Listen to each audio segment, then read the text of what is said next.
Okay, this windshield's out of an ES 350. I'm going to go ahead and remove the bracket itself off the windshield. And this is for the rain sensor. You can do that by heating up the bracket really quick. I'm using butane heat on that. And then probably the only reason you ever want to do this is if for some reason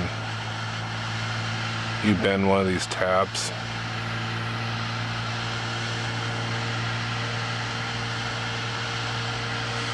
What I'm doing is heating up the bracket.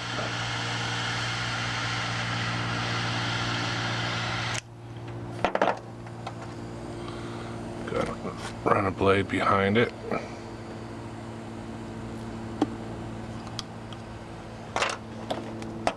Grab a wet shop towel, and there you go. You have a bracket that's not bent. I'm sure you put a little bit of glue on that, just like you would for a rear view mirror button. You'd be able to glue and reapply that back onto the window. And then the old glue that's still on the glass, just take your razor. All you need is this clean razor, no rust, and you'll be able to remove the bracket off the windshield.